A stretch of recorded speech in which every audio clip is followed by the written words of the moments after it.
Guys, hopefully this video isn't horrible. Just got you on my cell phone mode in the truck. I don't have a camera with me, but I want to talk about a little subject as I'm driving down to the shop to dump some leaves. And the subject is getting a deposit on jobs. I'm going to start this by saying I've always done that, but as I continue on with this conversation, I obviously haven't. A lot of people seem to have an issue asking a client for a deposit. Now, my typical practice is a 50% deposit to put the job on the schedule, and then the remaining balance when the job is complete. Now, that's for any one-time jobs, installation jobs, that type of thing. As far as regular maintenance like lawn mowing, fertilizing, and things like that, we do just send a bill out monthly that's due basically upon receipt. We give them 10 days or so to pay that, just because it's easier rather than billing for small, $50 charge here and there or whatever. So even myself in the early years of landscaping, if it was a job that required materials, it would be no problem to ask for 50% deposit and scheduling deposit, and that also covers your materials that you're going to be purchasing and bringing to the job, installing and finishing before you see any more money. So 50% is plenty fair.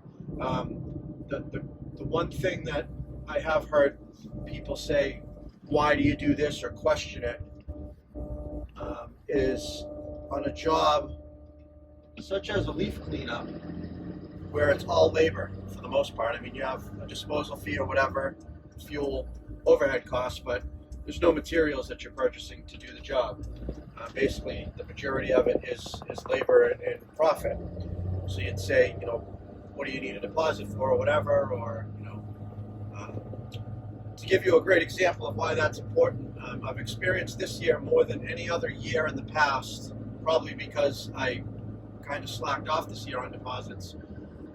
Typically, when I'm running business as tight as I can, I'm always, worried about cash flow, as we all are, and I like to, get 50% deposit on any job, just to kind of keep that money there, and leave some money in the account to be able to take care of your day-to-day pay. Every week your payroll, if you have employees, takes a good toll on the account. You want to be able to have that money available to purchase materials and all that stuff. So, as far as leaf cleanup deposits, I typically always would also ask for a 50% deposit. If you don't give me a deposit, you're basically on the end of the list. If I can get to you and you don't want to pay the deposit, I'll come there and do it. But usually, I can't remember the last time I actually had a job in that manner. Everybody just gives the deposit, and what that does is that secures that you have a spot on the schedule.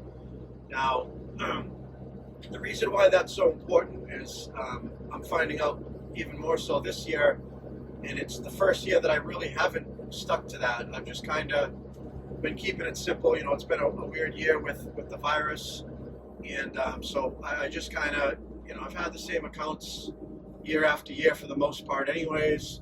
Certainly anybody new, I do ask for a deposit, but most of my leaf cleanups are jobs that I've done multiple times over. However, this year, with people being home with the virus, I knew that I was going to lose a certain percentage of jobs, and I did, to people taking care of it themselves, bagging them up and putting them in their truck, or putting them in bags, getting rid of them, whatever the case may be. I do have a few that are just going to have me come and suck the leaves up curbside, which is fine. However, I'm finding as the leaf cleanup, I just got into my leaf cleanup season. Literally, this is the first week where, I would say 95+% of the leaves are down, and, it's kind of full force and full swing effect of doing cleanups. Anytime before this, you just kind of have to go and do it again because more leaves would fall, and you'd have to make a follow-up pass. So This was my first week, and obviously there was a holiday, Thanksgiving mixed in. I did get a handful of cleanups done this week, which is fine, but customers don't understand, or nor should they probably have to, that a business has multiple accounts. You can't just take care of everybody in 1 week. If I only took on enough cleanups to do all in 1 week, I'd be, you wouldn't be in business. You wouldn't have enough money to survive. So you have to schedule a good amount of cleanups, as many as you can, and hope to get them done before the ground freezes. And that's what we do every year. And I would say 90% of the time, if not even more than that, we get them all done. Sometimes they linger into mild days into January, sometimes even to February to get them finished up. But we get the cleanups done. And I've noticed in the last 2 or 3 days a trickle-in effect. I've had, I'd probably say 4 or 5 maybe, of people that either canceled their cleanup because they just decided, you know what, they're going to do it themselves. And these are people basically just bored at home. No harm. They still want me to continue to do work for them in the future. Usually it's not a big deal. I actually appreciate that. A few extra cleanups off the list is kind of good, because it's usually really hard to get them all done. But where we already lost probably a good 30-40% of the cleanups right off the rip, it's kind of going to affect my bottom line. I am going to probably run short on being able to finish out the year doing cleanups as many as I can. And what's happening is people are just bored. They're sitting in, they're seeing the leaves outside, and they just go out and start making piles. And before you know it, they call and say, you know what, thank you for your services, but we're all set for this year. We'll see you next year. And had I asked for a deposit like I had in the past, which is the only year I haven't, most likely the people would not have done this. They would have said, you know what, we already paid half. We're kind of, obligated. Now you say, well, you shouldn't be obligated to you should be able to cancel, and they can cancel, and I will credit them if it turns out it's not an inconvenience or anything like that. But what that 50% does is guaranteeing that customer that their leaves are going to be cleaned up this year. They are going to get their cleanup, and they can rest assured that we will be there to take care of it. If they didn't give the deposit, there's no guarantee that we could get there, and that's how it is. So when you give me a 50% deposit, I'm giving you my word that we will take care of your leaves. Now, by me not giving the deposit, I still basically guaranteed that person, because they know in the past that I would be there to do it, but I didn't guarantee myself that I would have that work. So say, for instance, that I got an overwhelming amount of work, which happens quite often, and I would turn down extra cleanups, call-ins that come in, because I'd be buried in cleanups that I already had, that I knew that I had to finish, and I could not take anybody else on because I had to stay dedicated to that customer, because I gave them my word. They gave me a deposit that I would be there to take care of their leaves. So this year is kind of the worst of all ends on that, because I didn't ask for the deposit, my own mistake. But this is, I want to set a reminder to stick with your guns, and all these things are done for a reason, and this is a perfect example. You usually do these things to prevent these issues from ever happening. In this situation, it would have prevented it, I believe, and I did make the mistake of not getting a deposit this year, pretty much for most of them, and I am losing some accounts because of it. Not a big deal. We'll survive. No big deal. But it definitely impacted the bottom line. So stick with your guns. Ask for your deposit. Don't let people tell you they don't want to give you a deposit. If they're not willing to part with half of the payment that they're going to give you when the job's done, they either are going to try to screw you, or they're just not the type of customer you want.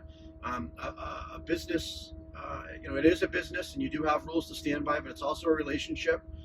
There's trust involved. You have to like that person. They have to like you. You trust them. They trust you. You're trusting that they're going to give you the other half of the payment when the job's done. They have to trust you that you're going to show up for that 50% deposit as well. And with today's technology and credit cards, everybody has, you've got security when you give a credit card deposit. If if a company wasn't to show up, your credit card company would fight it and you would get your money back. There's really no risk involved. So just keep that in mind, guys. I want to make a little video of that. I'm actually down getting ready to dump some leaves, so I gotta go. But hopefully this video came out good enough that I can put it on YouTube and share it with you guys. Have a good one, guys. Oh, happy Thanksgiving, happy holidays. Might as well add you guys into the dumping process. Nothing too exciting, but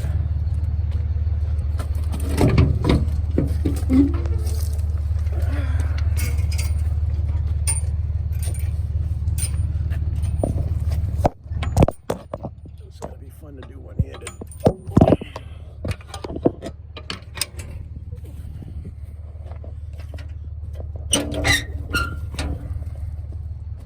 I had plenty of room. God damn it. I may or may not have enough to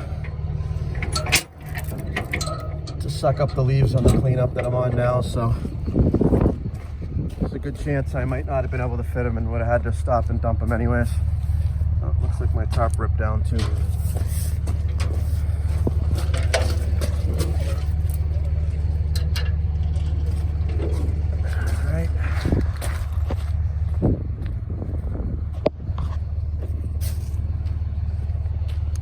Wireless control.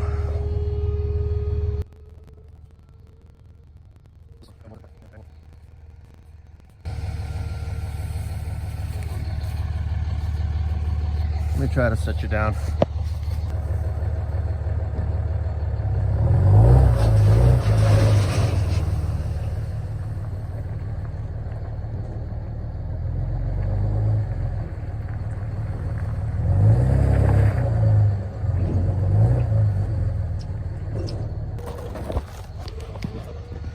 One of the greatest things about these leaf loaders is just how it grinds up the leaves and compacts them.